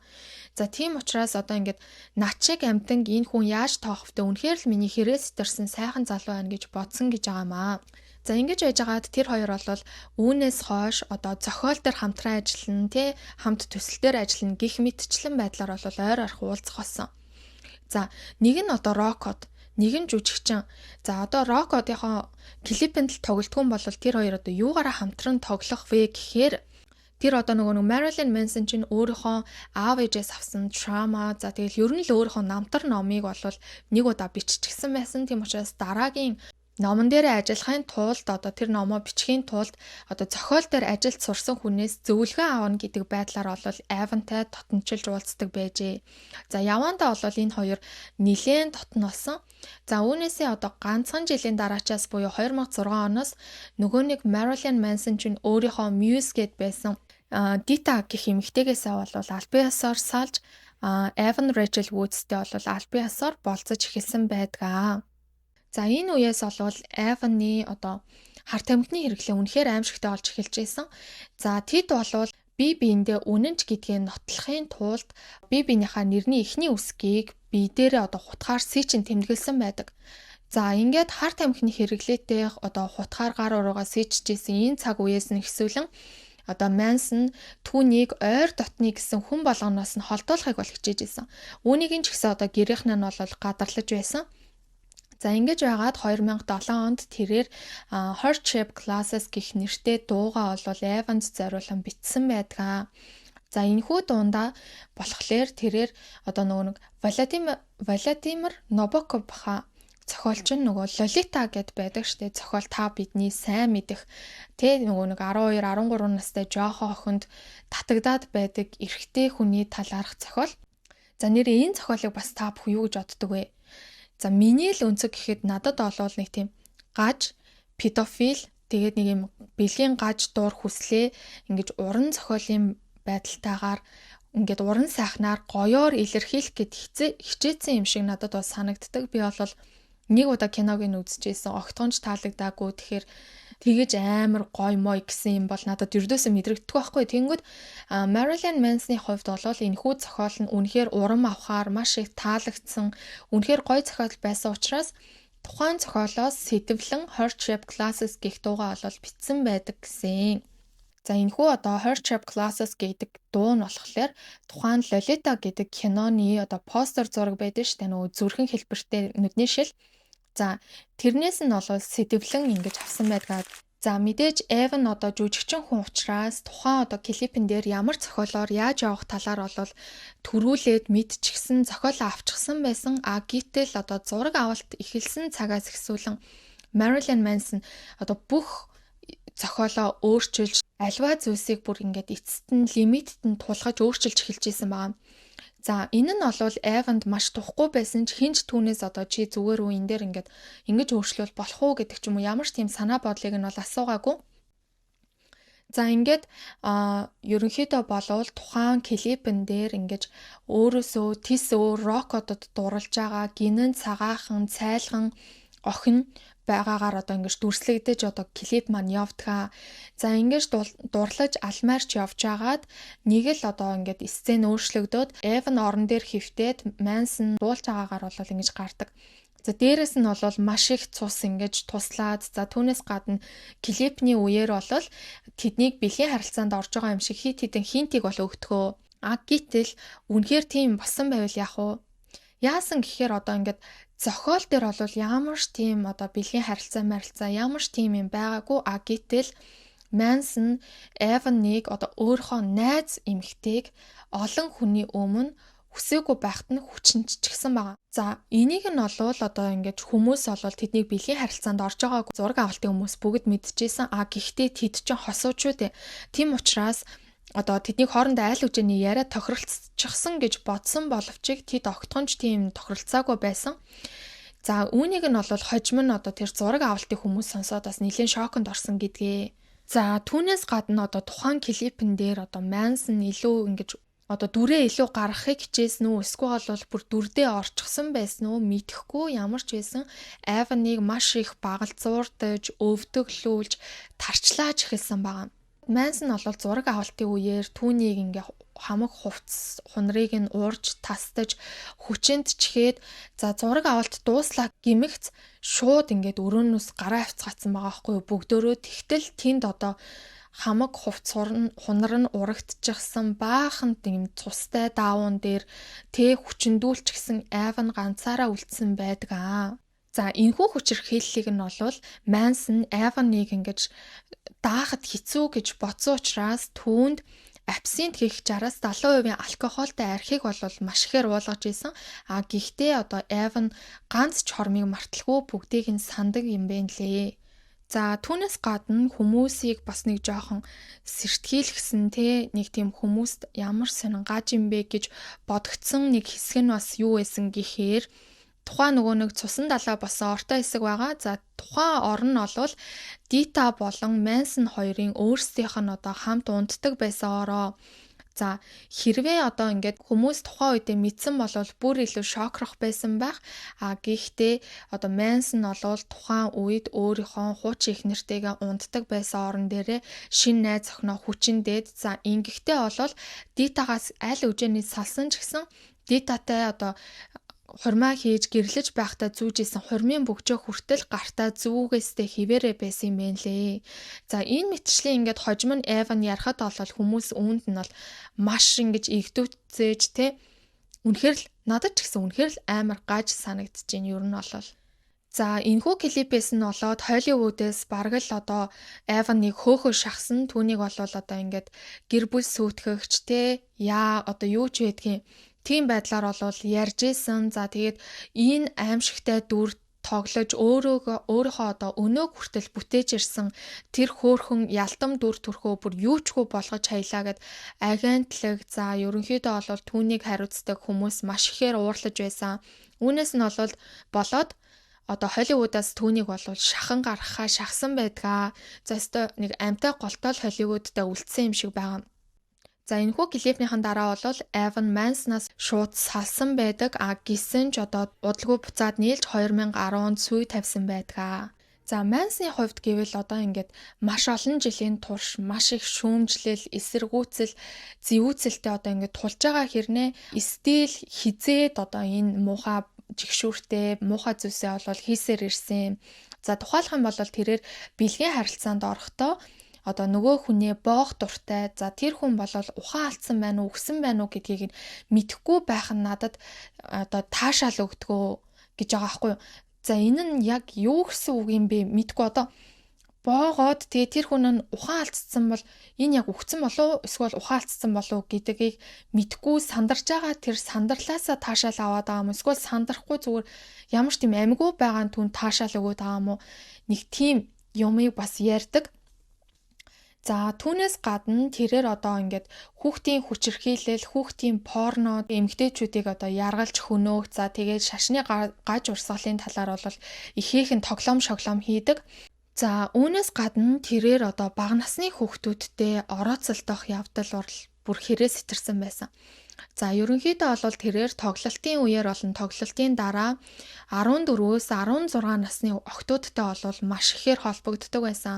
Мөн түүгээр зогсохгүй одоо тэр охтуудтайгаа холбогдохын тулд Manson Hotline гэдэг зүйл бол эхлүүлсэн байна. За үүгээрээ тэрээр одоо тухайн охтуудаас нүцгэн зургийг нь авах, найзуудынх нь нүцгэн зургийг нь хулгайгаар авах ч юм уу. За түүгээр зогсохгүй одоо янз бүрийн зүйл хийхийг даалгах, за тэгээ бэлгийн гаж хүслээ бол хангах зэргээр бол ашиглаж ийсэн. За хохирогчтой бол түүгээр бол түүжсэн гэсэн үг. За нэг удаа бол тэрээр 14 настай нэг охиныг бол хамт явахыг хүссэн. Охин ч бол одоо тэгээд машинд нь суугаад ингээ явсан байдгаа. 14 настай охин өөрөөс нь хамаагүй хөгшин хүмүүстэй машин суугаад тэгээд ядж хахад өөрийнх нь амьдардаг тэр хотоос маш хол явчихсан байгаа байхгүй. За энэ талаар нь бол хүмүүс яг бэлгийн харилцаанд орсон юм уу гэж асуухт нь бол одоо бид нартэй тэр охин бэлгийн харилцаанд ороогүй нь тэр охины хувьд ичмээр зүйл гэж ярьсан байдаг. Яагаад бэлгийн харилцаанд ороогүй хэр тэр 14 хүн настай байсан учраас бэлгийн харилцаанд орохгүй гэдэг одоо үгийг бид нарт хэлсэн. Энэ нь бол түүний хувьд бол ичмэр зүйл гэж хэлсэн байгаа байхгүй. Тэгэл зүгээр машинаасаа буу гээл гаргаад ингээ явуулчихсан байгаа. Тэр охин тэгээ яаж чарсан тиймстэй шүнд өлөөр хөгшин хүмүүстэй явж маад. За тэрээр мөн одоо тэр нөгөө хотлайн дээр харьцаж байгаа одоо энэ охтууд за энэ тоглолтоос олж байгаа охтууд эднэрийг бол өөрийгөө дуудахдаа Marilyn ч юм уу Manson ч юм уу тэгж дуудахгүй Dairy гэж дуудуулдаг байжээ. За одоо нөгөө нэг ялгуурлан гадуурхалд антисемитизм гэж юм байгаа штэ. За антисемитизм гэдэг нь бол еврей хүмүүсийн эсрэг одоо тийм үзэх үзэл юм байна. За еврейчүүдийг одоо доромжлох те еврейчүүдийг одоо айр сүнгөөр ялгуурлаж одоо яргалан зовоох ч юм уу нэг тиймэрхүү үзэл байгаа хгүй антисемитизм гэдэг нь. За тэгвэл одоо Evan Rachel Woods маань өөрөө еврей гаралтай эмэгтэй юм байна. Гэтэл Marilyn Manson одоо түүний Гитлерийн хувцас өмсөж байгаад тарчлаах тийм үү. За түүнээс гадна одоо еврей хүмүүсийг доромжилсан, еврей хүмүүсийг одоо ингэж бүр ялгуурлан гадуурхсан бүр аимшигтай зүйлээр одоо ингэж joke хийж ингэж юу яадаг байсан байгаа байхгүй. Evan-ыг дарамталдаг. Түүнээс гадна түүний унтлагын өрөөнд маш томоор еврейчүүдийг аал гэсэн бичгийг бол хан дээрээ бичсэн байдгаа. За энэ нь бол антисемитизм буюу ялгуурлан гадуурхалтыг бол ингээд шууд утгаар одоо Evan хийж исэн байгаамаа. За Marilyn Manson үүгээр одоо ингээд зогсноо гэвэл үгүй. Тэрээр бага насны охтуудыг өөрийнхөө клипэнд бол ихээр тоглоулдаг байсан. За ингэхдээ бол ихэвчлэн секс бол тий одоо тэднэрийг яргалж, тамалж одоо бэлгийн гааж хүслээ хангаж байгаа. Тэгээд сүулт нь хинт чирэггүй юм шиг ингэж хайж байгаа байдлаар бол маш ихээр зураглаж харуулдаг байсан. За иймэрхүү аимшигтай одоо утга учиртай, найруулгатай бичлэгүүдийг нийтэлж байгаад тэрээр за нэг клип гэхэд хэцүү. За богино хэмжээний кино гэхэд хэцүү. Энэ хоёрын дундуур нэг тийм нэлээд жоохон уртган минутын бичлэг болол цацсан байдаг. За энэхүү бичлэгт юу гардаг гэхээр одоо groupie гэдэг нэртэй за тавигдаад дуудлагүй бол устгагдсан гэж байгаа. За энэ дээр бол хүмүүсийн ярьж байгаагаар юу гардаг гэхээр нэгэн фэн охиноо одоо тэр Marilyn Manson and the Spooky Kids шүү дээ. За тэд нар бол гэртээ ингэж ураад үжлэх ингэж явагдаж байгаа. За гэхдээ тухайн одоо үдшилэг дээр түүнийг одоо эрүүдэн шүүж, тамлан зовоож, бэлгийн хүчирхийлэл хийгээд за тэгээд нөгөө охин бол үүнийх нь хариуд маш ихээр ойролж, уйлж, за тэр сетмэд бол аимшигтай маш их цустай. Тэгэл орилон хашгираа, уйлаа, майлаа одоо өөрийг нь амьд үлдээхийг явуулахыг одоо гуйсан тэрх сценүүд гарсан байгаа байхгүй юу? Тэгж жагаад дараа нь тэрээр одоо сүүл хэсэгт нь түүнд тэд одоо бүгдөө хүчээр шээсээ уулгаад тэгээд хамгийн эцэст нь алчдаг. Ийм бичлэг байгаа. За энийг нь тавьсныхаа дараахан удалгүй одоо түүний менежерүүд байгаа шүү дээ мэдээж. За тэднэр нь бол чи энэ бичлэгээ устгахгүй болвол наа чин ингээд чи удахгүй шоронгийн хаалга татгаар хэмжээний байна шүү гэж бол анхааруулсан учраас ямар ч байсан тэр бичлэгээ бол тэгж устгасан байдгийм байх лээ. А гэхдээ одоо тэр бичлэгийг үзсэн хүмүүс бол энэ охин үнэхээр энэ клипний дараа амьд байгаа юу гэдэг дээр эргэлцтэл бүр ингээд тэг хэмжээний аимшигтай байсан гэж байгаа байхгүй. Тэр одоо бичлэгийг үзсэн хүмүүс нэг хэсэгтээ одоо тархинаас нь гарахгүй үнэхээр одоо ингээд аимшигтай тэгээ тэр охинд ингээд санаа зовсон хүмүүс л ингэж үлддэг байсан гэж байгаа. За энэхүү бичлэгээ бол Marilyn Manson-ы хувьд тэрээр өөрийнхөө бүр ингээд урлагийн бүтээл гэж хүлээж авдаг. За энэ одоо энэ 14-өөс 16 насны бэлгийн гаж дур хүслээ гүцээдэг байсан нөгөө нэг охтууд, хохирогч охтууд болон өөрийнхөө бүх одоо найз бүсгүүчүүд, тэ уулздаг байсан бүсгүүчүүд, найз бүсгүүчүүд, эхнэр за эднэр болгондоо ингэж үзүүлж тэр хүмүүсийн мэдэрч байгаа мэдрэмжээс нь таашаал авдаг байсан байна. За энийг бол өөрөө ч гэсэн бүр дахин давтаж үздэг. За энэ л бол миний урлагийн бүтээл. Гэхдээ би одоо ингээ олон нийтэд үзүүлмээр байгаа ч одоо би чинь өөрөө бас шоронгийн хаалга татмааргүй байгаа учраас үзүүлж чадахгүй байна гэдэг байдлаар бол маш их орог халгалдаг байсан юм шиг байгаа. За тэгээд ямар ч байсан гэхдээ энэхүү клипний бол жүжигчин охин хожим нь гарч ирээд одоо ингээд би мэрэгжлийн жүжигчин ингээд тухайн үедээ бол Marilyn Manson-тэй одоо үерхэх хэмжээний тэгж болцож дотн уулздаг байсан. Тийм учраас одоо энэхүү клипт нь тоглож өгсөн гэж бол өөрөө ярьдгийм байх лээ. За иймэрхүү нэг юм гаж хүнтэй яагаад уулзаад байдаг байсан юм мэдэхгүй ч ямар ч байсан 2021 онд тэрээр өөрсдийнх нь үерхлийн дунд болсон бүхий л одоо процессоо нэг нэгэнгүү зарлаж ярьж эхэлсэн.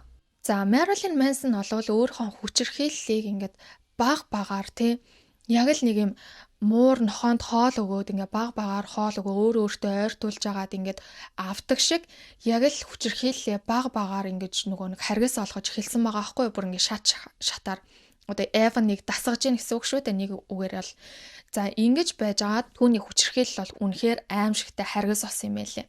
За анхандаа бол Evan-ыг Manson маш ихээр харддаг мэдээж тэр чинь аргагүй шүү дээ 18 19 настай одоо дөнгөж цэцгэлж байгаа. Тийм учраас одоо мэдээж залуучуудын хараанд өртгөн тодорхой тийм болохоор түүний утсыг бол маш ихээр ингэж шалгадаг байсан байгаа өөрөө. За тэгж яагаад одоо Evan уцаа шалгуулахгүй гэсэн тохиолдолд бүр хакер хөлсөлж авч агаад хүртэл утсыг нь шалгадаг байж. За түүнээс гадна түүний хинтээ уулзж гин хаана хинтээ юу ярьж гин бүгдийг нь тагнаж чагнадаг хүн дагуулдаг байжээ. За ер нь бол хүчирхийлэгч хүн те өөрөө ингэж харгасаар аимшигтайгаар хүчирхийлдэг байсан хүний хувьд бол тухайн өөрийнх нь хүчирхийллийг хүмүүс мэдчихвээ. Олон нийтэд мэдэгдчихвээ те хин нэгэнд ярьчихвээ гэж айсандаа бол иймэрхүү үйлдэлүүдийг хийдэг байсан баг. За иймэрхүү байдлаар одоо эхэлж байгаа шүү дээ хүчирхийлэл нь. Гэхдээ өөрөө одоо эргүүлээд маш ихээр түүнийг араар тавьдаг.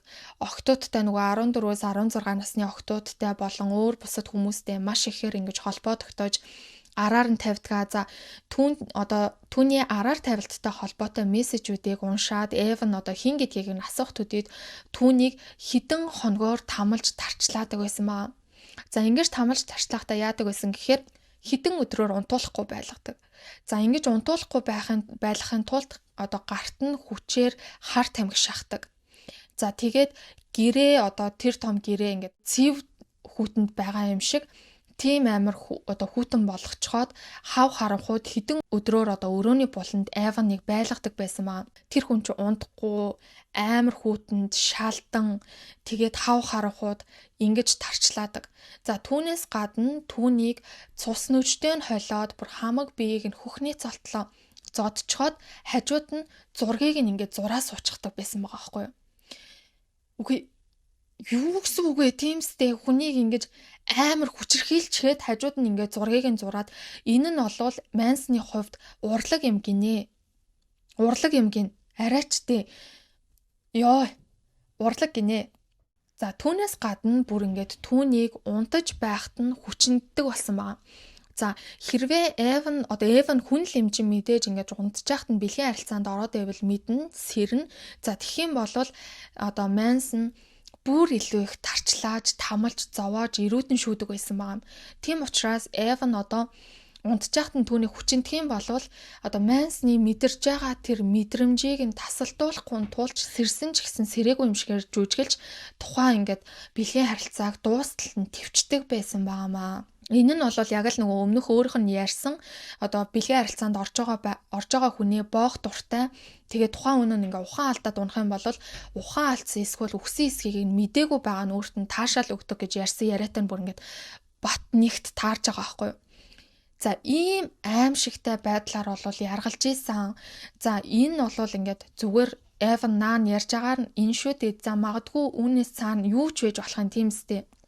За ингээд ерөнхийдөө бол маш их яргалал маш их одоо иймэрхүү ирүүдэн шүүлт аимшигтай зүйлсүүдийг туулж исэн Evan 2008 оноос эхсүүлэн бүр үнэхээр амар турж эхэлсэн. Ердөөсөө одоо ингээд харсан хүн болгон түүний турж ицснийг бол гайхаж эхэлсэн. За ингэж байжгаад 2008 онд нэгэн өдөр одоо түүний нагаз эгчин гэлөө одоо авга эгчин ч гэлөө энэ талаар бол олж мэдээд дүүгээ одоо Manson-ы гэрээс бол очиж авсан байдаг. Ингэж очиж авахтаа бол тэрээр буу байрж Manson-ыг одоо бүр ингэ сүрдүүлж ийж дүүгээ бол тухайн гэрээс одоо авч гарсан байдгаа. За буугүйгээр бол мэдээж Manson-ы гэрээс хизээж охин дүүгээ авч гарахгүй гэдгээ бол тэр мэдчихсэн. За ингээд ямар ч байсан Evan Manson хоёр салгуу гэж бодтол үгүй. Яг тэр явсан өдрөөс нь ихсүүлэн одоо тасралтгүй одоо өдөрт 160 удаа хамгийн багтаа 160 удаа залгаж мессеж бичиж хэдэн сараар тийм юм болсон байгаа байхгүй. За ингэж байжгаад 2009 оны 4 сард эмэгтэй хүний хайрыг юу гэх вэ? Одоо төвчээрийг юу гэх вэ? Энийг яг төвчээр, хайр гэхүү, эсвэл олвол тэнэглэл гэхүү мэдэхгүй. Ямар ч байсан энэ хоёр олвол буцаад нийлсэн байдгаа. За ингээд нийлсэн оройноо Эваныг одоо шууд л хүчрхийлж эхэлсэн байгаа. Нөгөөнийг ухаарч хайрлсан тий. Одоо нөгөөнийг намайг уучлаарай. Би чамгүй л одоо амиа хорлно, өөрийгөө одоо хохирооно гэж ярьж исэн хүн одоо тухайн нийлсэн оройноо шууд ирүүдэн шүүгээд эхэлсэн. За тэр оцсон оройноо юу болсон гэхээр би тэгтээ бүр ингээд үнэхээр ярих гэсэн ч ингээд амар аам ивэлгүй амар хэцүү байна. Би одоо та нарт ингээд ийм амар юм яриад сууж байгаа үнэхээр гимшээд байна. Тэгтээ одоо ингээд иймэрхүү хүчрхийлэгчид дандаа нүднээс далдуур байдаг. Одоо энэ Marilyn Manson-ы хувьд бол угаасаа олонний өмнө ил байсан. За ил байгаад тэр одоо аимшигтай тэг яргалал юмнуудаа харуулах тусам хүмүүс дасж исэн учраас илж даалж ингэж хүчрхийлж исэн байгаа байхгүй. Гэхдээ одоо зарим хүмүүс бол энийг дандаа далдуур хийдэг. Тим хүмүүсийг одоо иймэрхүү зүйлсүүдийг ярьж ийм хүмүүс байдгийг шүү гэж сэрэмжлүүлэх үүднээс ерөнхийдөө олол энэ хүний талаар ингээд бичлэг хийж байгаа шүү. Тэгэд намайг үнэхээр уучлаарай. Надад ч гэсэн амар хэцүү байна. За ингээд үргэлжлүүлээд бичлэг үргэлжлүүлье. За тэр оройноо юу болсон гэхээр одоо унтжсэн Эваныг Manson сэрээгээд одоо Христийн шашинд нэг юм мөргөл үлддэг ийм модон зүйл байдаг юм байна л да. За энийг нь бол Книла гэж орчуулагдчихсэн. За энэ Книла дээр бол өвдөглөөлт суулгаж байгаад түүнийг хүлээд дараа нь цахилгаанаар цохиулж хэлсэн байгаа биеийг нь. За түүний дараачаас түүнийг ташуурдаж ингэж яргалж ирүүдэж байгаад өөрийнхөө одоо гарын булчинг зүсэж цусаа ингэж гойжуулаад Эваныг уулгах одоо хүчээр уулгасан байгаа уухыг шаардаад.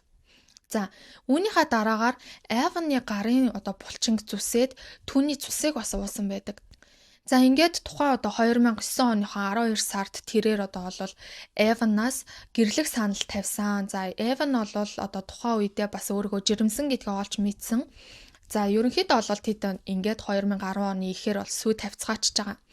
За Эваны хувьд бол тухайн одоо хүүхэд те иймэрхүү хүчрхийлэгчийн хүүхэд гарч ирээд түүний амьдрал бол үнэхээр ингээд баталгаагүй гэдгийг мэдчихсэн учраас хүүхдээ ахуулсан байдгаа.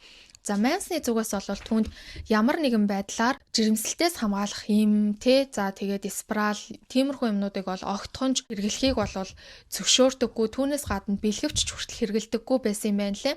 За тийм учраас одоо ингээд анх удаа жирэмсэн болоод түүнийг ахуулсан нь байдгаа. За ингээд хүүхдээ ахуулснаас хойш тэрээр 2011 оны ихээр одоо нэгэн кино зураг авалтын одоо шаардлагаар гэрээсээ явах шаардлагатай болсон.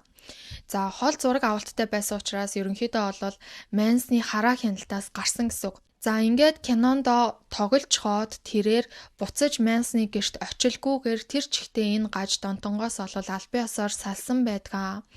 За Эваны хувьд гэвэл одоо энэхүү салтаасаа хойш PTSD буюу гэмтлийн дараах стрессийн эмгэг гэдэг өвчнөөр бол шаналж исэн. Дайнд явсан хүмүүс бол ихэвчлэн PTSD-тэй болдог штеп бүр ингээд автоматар тийм аимшигтай зүйлийг харсан хүмүүс чинь яг тэрэн шиг одоо түүнийг дайнд явсан хүний хэмжээнд хүртэл нь тэгэж амар яргалж PTSD-тэй болгоно гэдэг бол тийм Marilyn Manson яг юу юм бэ? Ямар ч байсан одоо Evan тухайн одоо Marilyn Manson-аас салаад 5 жилийн дараа Rolling Stone гэх одоо сайт байдаг. Тухайн сайтад ярилцлага өгөхдөө хүчирхийлэлд өртөж байсан талаараа бол анх ярьсан байдгаа. Гэхдээ тухайн үедээ бол за энэ миний хүчирхийлэгч бол Marilyn Manson юм а гэж бол огтхонч дуртаагүй. Ямар ч байсан хүчирхийллийн талаар бол ярьсан байдгаа. За Evan-ы хувьд гэвэл тухайн ярилцлага өгсөний дараагаар үргэлжлүүлээд одоо өөртөө найдлахын энэ төрлийн гэмт хэргийн хохирогч болсон эмэгтэйчүүдийн дуу хоолой төлөөлөл нь болж өөрийнхөө төлөө болон тэдний төлөөх гэсэн тасралтгүй тэмцэлээ ол эхлүүлсэн байдаг. За тэрээр олвол одоо Америкийн хуулийн дах одоо ийм төрлийн гэмт хэргийн хүн хилцэх хугацаа хэтэрхий бага байна гэдэг дээр бол тэмцэж байсан. За Америкийн одоо хуулиндаа болвол иймэрхүү төрлийн гэмт хэргийн хөөн хилцэх хугацаа нь мууж бүрээсээ шалтгаалаад өөр хоорондоо ялгаатай ч дунджаар 1-3 жилийн хугацаатай байдаг юм байна. Гэтэл Эван өөрийгөө гэр бүлийн хүчирхийллийн хохирогч гэдгийг мэдэгдэхийн тулд түүний 3 жилийн хугацаанд аль үжээний өнгөрчихсөн. Тэм учраас тэрээр нэхэмжлэл гаргах эрхгүй байгаа учраас энэ тал дээр тэмцэж байсан. За тэрээр тасралтгүй телевиз, за тэгээд янз бүрийн мэдээллийн сайтуудад ярилцлага өгж, за илтгэл тавьж, за конгрессийн хурлын үеэр хүртэл илтгэл тавьснаар энэ нь амжилттай болж Америкийн хуулинд багахан өөрчлөлт орсон. За энэ төрлийн гэр бүлийн хүчирхийллийн гэмт хэргийн хохирогчид Америкийн нийт бүс нутгаар дунджаар 5 жил гэж байгаа ч гэсэн 5 жил болон өөрчлөгдсөн ч гэсэн за зарим мужуудад 18 сар хүртэлх хугацаатай энэ төр гэдээ бас өөр л байгаа юм байлээ л дээ. Гэхдээ ер нь ихэнх мужуудад нь иймэрхүү гэмт хэргийн хөөн хилцэх хугацаанд 5 жил хүртэл болж өөрчлөгдсөн байна лээ. За гэхдээ зарим их сурвалжаар энэхүү 5 жилийн хугацаанд үнэхээр тэр гэр бүлийн хүчирхийлэлд аимшигтайгаар шаналж, тарчилж, зовж исэн тохиолдлуудад 5 жилийн хугацаа гэсэн юунууд мэдээллүүд бас байна лээ. За зарим нь болохоор зүгээр яг нийт хугацаа нь 5 жил болсон гэсэн мэдээллүүд байлээ. Түүнээс гадна Калифорниад 2025 оноос эхсүүлэн иймэрхүү төрлийн гэмт хэргийн хөөн хилцэх хугацаа нь за үнэхээр бүр онцгой кейс байх юм бол 7 хүртэлх жилээр ингээ хөөн хилцэх хугацааг нь сунгаж байгаа гэж мэдээллүүд бас байсан. За Монголын хувьд гэх юм бол энэ нь 3 жилийн хугацаатай гэдэг юм байна лээ. За нэг иймэрхүү тэмцлийг хийгээд ямар ч байсан тэмцэл нь үр ашгаа өгөөд тэгээд тэрээр 2021 оны 2 сард за энэ хүчирхийлэгч Marilyn Manson та бидний сайн мэдэх Marilyn Manson юм а гэдгээ илчилсэн байдгаа Instagram-аараа дамжуулж. За Эван өөрийн Instagram дээрээ тэр хүчирхийлэгч бол та бүгдийн сайн мэддэг Marilyn Manson буюу Brian Warner юм. Тэр намайг өсвөр насны охин байхаас минь тархийг минь угааж, манипуляц хийж олон жилийн турш хүчирхийлж ирсэн. Би энэ бүх айдас дунд амьдарч ханлаа.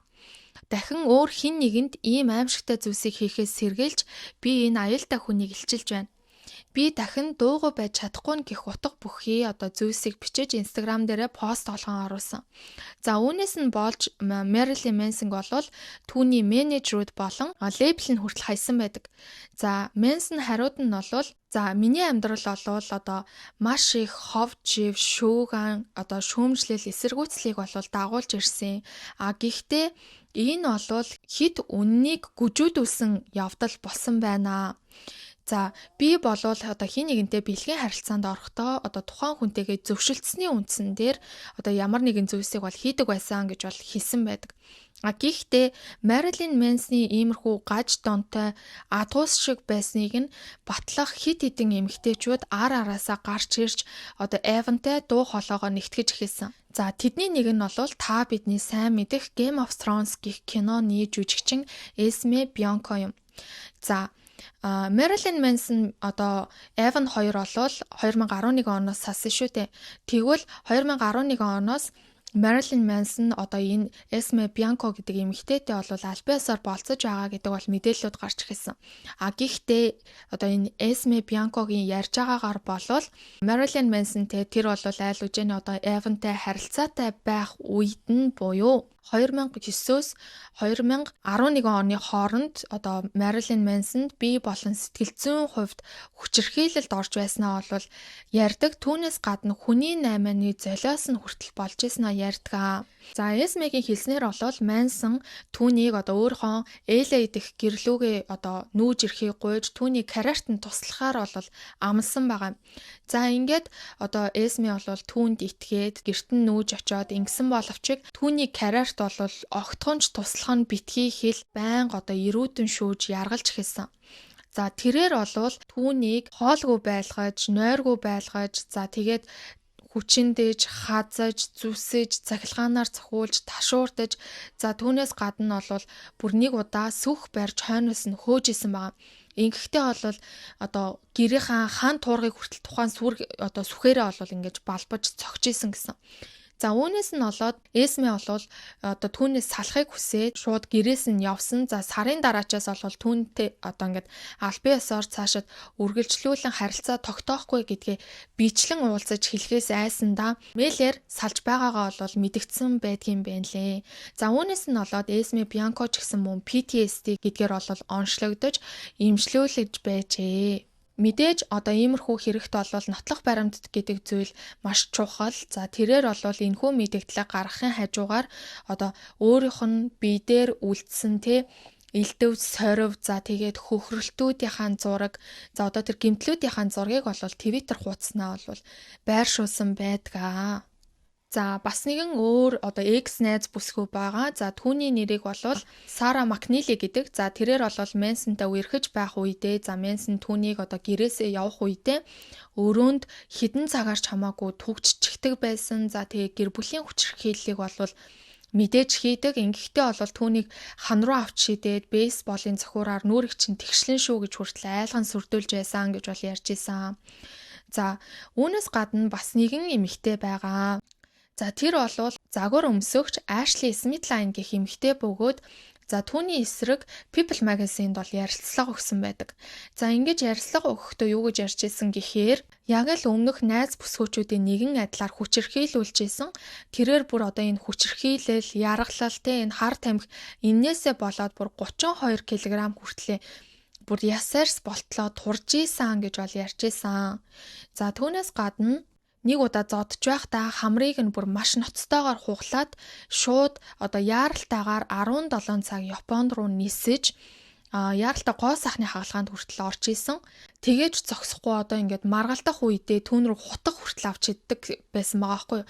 Нэг удаа бүр ингээд хутга авч идэхэд нь хүртэл нүүрнийх нь урдуур ингээд бүр яг нүднийх нь урдуур ингээд өнгөрсөн гэж бол ярьж исэн. За тэгээд тэд болвол өөрсдөндөө үнэнч гэдгээ одоо баталж биенийхээ нэрний үсгийг одоо бие дээрээ шивж биенийхээ цусыг ууж за иймэрхүү одоо зүйлсүүдийг болвол хийж исэн. Бие дээр нь маш их сорвтой иймэрхүү одоо байдалтайгаар Мэнснээс салж хоцорсон гэдгээ болвол бас л одоо ингээд зураг хөргөө тавьж мэдгдсэн байдгаа.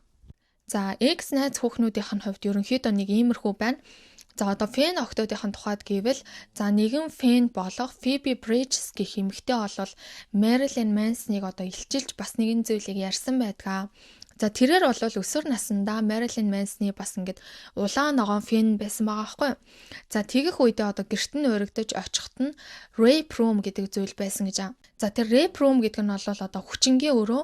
За зарим нь бол одоо bad girls room гэж хүртэл ярьдаг юм байна лээ. За тэр нь бол дотроо дуу тусгаарлагчтай эмэгтэй хүнийг яаж яргалж зовоож болдог бүхий л зүйлс тэр дотор байдаг гэж байгаа байхгүй. За тэгээ Marilyn Manson-ээс бол энэ талаар асуухад энэ бол хүчингийн өрөө. За энд бол муу охтууд орж шийтгүүлдэг. За энэ бол дуу тусгаарлагчтай учраас одоо энэ дотор юу болж байгааг хинч мэдэхгүй гэж бол ярьсан байдгаа. За үүнээс нь болоод тэрээр бол дахин түүний шүтэн бишрэгч байхаа болж ингээд энэ хүн бол үнэхээр гаж юм байна гэдгийг бол мэдсэн гэдгээ. Энэ ингээд өрөөг нь ингээд сонсохоор яг л нөгөө нэг 50 Shades of Grey-ийн нөгөө улаан өрөөтэй амар адилхан байгааз. Яг баг ингээд Manson-ээс санаа авч хийсэн баха тэр өрөөг. За мөн Phoebe Bridges одоо нэгэн зүйлийг одоо баталж хэлсэн нь юу байсан гэхээр одоо энэхүү өрөөнийхэн талаар тухайн хамтлагийн гишүүд ч мэднэ, менежерүүд нь ч мэднэ, одоо бүгд л мэддэг байсан. Гэтэл яагаад одоо ингэж цоо шин юм гаргаж ирсэн юм шиг худлаагаасаа ингэж жүжиглэж, айж гайхаж байгаа ийм дүр төрх гаргаад байгаа юм бэ? Энд чинь үнэхээр ингэж ичмээр байна, үнэхээр тэнэг явдлаа наа гэж бол хэлсэн байдгаа. Энэхүү фэн охноос гадна одоо хит хитэн фэнүүд бас шүүхэд нэхэмжлэл гаргаад одоо Jane Doe буюу одоо нэрээ нууцалж болвол нэхэмжлэх гаргаад одоо шүүхийн ингээ шатанд явж исэн. Эдгээр одоо бүсгүүчүүдээс гадна бол түүний бас туслах нь түүний эсрэг одоо хэрэг гаргасан. За түүний нэрийг бол Ashley Walters гэдэг бөгөөд за Marilyn Manson-ы туслахаар ажиллаж байх үед Marilyn Manson түүнийг одоо нойр хоолыг нь хасч өрөөнд түгчиж хил амаар доромжилж за түүгээрч зогсохгүй одоо орой явуулдаггүй ердөөсөө ингэж цагт нь тараадаггүй тийм байсан. Хэдийгээр одоо надад маш их ингэж муу зүйл хийсэн ч гэсэн намайг маш их хамгаалж өгсөн хүн гэж бол ярьдаг юм байлээ. бас л хоёр үзүүртэй юм ярьж байгаа шүү. За тэгээ түүнээс гадна одоо үжлэгний үеэр Marilyn Manson өөрийнхөө туслахыг одоо хүмүүсийн гоолд ингээд суулгачаад за наадхаа бол зүсэж, хазаж, тэ яаж ч яргалсан болно. За бүр хүчинсэн ч болно гэж болвол хилжсэн гэдгээ яг л нэг юм хүнийг огтхонч хүн гэж авч үзэхгүйгээр зүгээр ингээд тоглоом маятай ингэж хүмүүсийн дунд бол хайжсэн байгаамаа. За ерөнхийдөө нээлттэй дуурж байгаа нь энэ хэд боловч түүний эсрэг 15-аас 16 эмэгтэйчүүд нийт ингээд одоо нэхэмжлэл гаргах нь гаргаад за одоо Marilyn Manson-ы эсрэг бол дуу хоолойгоо өргөх нь өргөөд тэгэд явж байгаа. За үүнээс олвол заримтай нь тохиролцож чадлагүй бүр шүүхийн шатанд хүртэл шилжиж байсан. За энийг нь бол хүмүүс юу гэж харж байна гэхээр зарим хүмүүс бол одоо тэр Ashley гэд туслах нь штэ. За энэ туслах нь бол одоо Marilyn Manson-ы машиныг унж явж агаад согтуугаар жолоо бариад тэгээд осол гаргаад тэрнээсээ олж халагдчихсэн юм байлээ. Тийм учраас одоо нөгөө нэг халагдсан хор шаранда Marilyn Manson одоо унсан дээр нь дэвсэлж байна гэж бол хүмүүс ярих хүмүүс бас байсан. Түүнээс гадна зарим эмэгтэйчүүдийг хүртэл одоо ингэж бие биенээсээ санаа авч нэг нь ингэж ярьсан учраас тэрнийг нь дөрөөлж ингэж ярьж гин гэж бол одоо хүмүүс ярьж ийсэн одоо хэдийгээр ийм амар гаж зүйлсүүдийг хийжсэн ч гэсэн одоо насаараа яг ийм гаж зүйлсүүдийг клип дуугаараа хүмүүсийн тархинд ингэж бүр ингээд суудлан шингээч гисэн дасгачихсан байгаа байхгүй. Тийм учраас иймэрхүү хэрэгүүдтэй холбогдсон ч гэсэн стил одоо түүний фэн бейс нь байсан. Одоо энэ фэнүүд яагаад одоо энэ эмэгтэйчүүд өөр хоорондоо ингээд санаа аваад ингэж Marilyn Manson унсан дээр нь гიშгэлэх гээд байна гэж яриад байсан бэ гэхээр одоо өмнөх бас Ashley Smithline гэдэг нэг экс-найз бүсгүн. За тэр эмэгтэйгийн одоо хүчирхээлд өртөжсэн гээд тавьсан зургууд нь Pinterest-ийн зураг байна гэдгийг бол фэнүүд нь нотолж гаргаж ирсэн байгаа. За үүнээс нь болоод бусад эмэгтэйчүүдийг үгүйсгэх тийм шалтгаан болчихж байгаа байхгүй юу? За гэхдээ одоо нэг эмэгтэй хүний Pinterest-ийн зураг худлаа байлаа гэд бусад хүмүүсийнх бас худлаа байх уу үгүй юу гэдэг чинь бас сонин штэ тийм үстэй. Үнэхээр тэр хүмүүсийн зураг бичлэг нотлохоог яах вэ? Бас бодууштай асуудал. За ингээд Manson-ы эсрэг гаргасан гол нэхэмжлэхүүдийг нь ярих юм бол 2021 оны 5 сард нөгөө Game of Thrones-ийн Esme Bianco бэлгийн хүчирхийлэл хүний наймаа сэтгэл зүйн дарамт гэдэг шалтгаанаар түүнийг одоо шүүхэд өгсөн байдаг. За тэд болвол одоо ингээд тохиролцож явж чадахгүй байсаар агаад 2023 оны 1 сард бол тохиролцсон байдаг. Ингээд ерөнхийдөө бол хоёр талд тохиролцсон гэж мэдэгдэн Manson буруу хүлээхгүйгээр ямар ч байсан Esmed бол мөнгө төлсөн юм шиг байгаа юм. За ингээд нэхэмжлэгээ бол буцааж авсан байдаг 23 оны 1 сард. За үргэлжлүүлээд одоо 2021 оны 5 сард мөн Ashley Walters гэдэг нөгөө нэг хуучин туслах эмэгтэй байгаа штэ. За тэр эмэгтэй бол Ashley-ийн байран дахь хүчирхийлэл, айлхан сүрдүүлэлт, ялхуурлан гадуурхалт эмэгтэйчүүдийг одоо доромжилсан орчин бүрдүүлсэн гэх үндслэлээр бол шүүхэд өгсөн. За шүүх бол энийг нь 2022 онд хүн хэлцэх хугацаа өнгөрсөн гэдэг шалтгаанаар хэрэгсэхгүй болгосон байдгийм байна. За мөн 21 оны 5 сарда Jane Doe гэх одоо нэрээр нүцэлдэг хүмүүсийг бол Jane Doe гэж нэрлэж байгаа шүү дээ. За тухайн эмэгтэй бол бэлгийн хүчирхийлэл, сэтгэл зүйн дарамт. За Manson түүнд хүч хэрэглэж дараа нь бол амиа хорлох оролдлого хийсэн гэд шүүхэд бол хандсан байдаг. За ямар ч байсан шүүх бол үүнийг нь 2021 оны 9 сард түр хугацаанд хэрэгсэхгүй болгосон ч 22 онд дахин сэргээсэн. Гэхдээ тэд бол 23 онд тохиролцоонд хүрч Jane Doe одоо охирлыг нь барагдуулж шүүхээс нэхэмжлэгээ буцаан авсан байдгийм байна. За үүний дараа 2021 оны 6 сард нөгөө Ashley Smithline гээд экс-найз бүсгүй байгаа гэсэн штэ нөгөө Pinterest-ийн зураг оруулсан. За тэр хүүхэн болвол Manson-ыг өөрийг нь хүчирхийлсэн, бие болон одоо бэлгийн хүчирхийлэл үйлдсэн одоо өөрт нь хийсэн гэдэг одоо зүйлээр бол мэдэгдсэн байсан. За гэхдээ энэхүү мэдэгдлээ 2023 оны 2 сард буцааж Evan Rachel Wood намайг хуурамч мэдүүлэг өгөхөд ятгсан. За миний ярьсан бүгд худлаа Evan инхийг шаардсан гэх утга бүхий зүйлсийг ярьсан. За Evan бол үүний хариуд нь би тийм зүйл огтоос хийгээгүй. Би бол Manson-ы хохирогчоо гэж надтай төрүүлж холбогдсон хүн нь бол Ashley байсан гэж бол хэлсэн байдаг. За ингээд дайны хажуугаараас дажин гихчээр энэ Ашли Мэтийн нэг юм сонин ажимаанаар бас зөндөө ах юм а. Энэхүү мэдэгдлээс нь болоод Мансон Эваны эсрэг за хүмүүсийг өөрийнх нь эсрэг өдөөн турхирсан, эсрэг мэдүүлэг өгсөн, тагнуулын одоо ерөнхий газрын бичиг баримтыг хуурамчаар бүрдүүлсэн. За түүгээр зогсохгүй өөрийг нь олон ойр дотны хүмүүсийг нь гүтгсэн гэдэг хэрэгээр шүүхэд иргэний шүүхэд нэхэмжлэх гаргасан. За гисэн ч шүүхийн зүгээс бол тухайн нэхэмжлэхийг хэрэгсэхгүй болгож Мансон Эванд одоо 300 хэдэн мянган доллар гэлээтэй хуулийн зөвлөх үйлчлэгийг авсан зардлыг нь бол төлөхөөр болсон байдаг. За ингээд харахаар дийлэнх нь одоо түүний дандаа уулзаж, болцож байсан эмэгтэйчүүд түүний эсрэг нэхэмжлэх гаргаж байсан бол түүний хуучин эхнэрүүд болох нөгөө Роуз Макгаун болон Дитанаар бол хизээш тийм хүчирхийлэлд өртөж байгаагүй гэдгээ бол мэдгдсэн байдаг. За Мэрилин Мэнсон бол одоо ингээд мэдэгдэл гаргасан хүнээс ихсүүлээд нэхэмжлэл гаргасан бүхий л хүмүүстэй гадуур тохиролцож ямар ч байсан ингээд ялхуу хоцорж байгаа юм байна. За үнэхээр хүн одоо иймэрхүү янз бүрийн гэмт хэргийн шинжтэй хүчирхийлэл, яргалал, эрүүдэн шүүлт иймэрхүү гаж буруу зүйлсүүдийг хийгээгүй болвол хинчгэл байсан өөрийн эд хөрөнгө, цаг хугацаа, за тэг хичээл зүтгэлээ гарган тэр хүмүүстэй тохиролцохгүй баха. За энэ бол яг л өөрийгөө хийсэн гэдгээ бол өөрийнхөө үйлдэлээр батлаад өглөө гэж бол би харж байгаа. Нөгөө нэг гэмт хүн гэлбэлцгийн үлгэр юм шүү. Бараг надад бол тэгжээ санагдчихж байгаа. За одоо бол тэрээр одоо ингээ бүх хүмүүстэй тохиролцсон учраас сая 25 оны 1 сард LA-ийн прокуророос түүнд хүчингийн хэрэг гэр бүлийн хүчирхийллээр хэрэг үүсгэхгүй гэдэг мэдэгдлийг бол гаргасан байдаг. За ингээд энэ олон жилийн хугацаанд эмэгтэй хүнийг боол мэдтэй эмэгтэй хүнийг өт хорхой мэт үзэж өөрийнхөө одоо тэр аимшигтай яргалал гаж дур хүслээ хангасан ч эмэгтэйчүүд одоо хохирч хоцроод тэр хүн бол ямар ч ялгүй ингээд үлдэж байна. За ийм одоо яргачин муухай аимшигтай хүн байсан ч гэсэн тэрээр сая 2020 онд гэрэл зурагчин болох Линдси Усик гэх эмэгтэйтэй болол Усик гэж унших юм болоо Усик гэх юм болоо ямар ч байсан ийм эмэгтэйтэй гэр бүлээ батлуулж одоо хүртэл одоо хамтран амьдарч байгаа. За тухайн эмэгтэй бол Мэрилин Мэнсны одоо өөрийнх нь овог болох Ворнер гэх овгийг бол өөрийн нэр дээр юм авсан байдгийн байлээ. За ингээд Линдси Усик Ворнер болсон юм байна.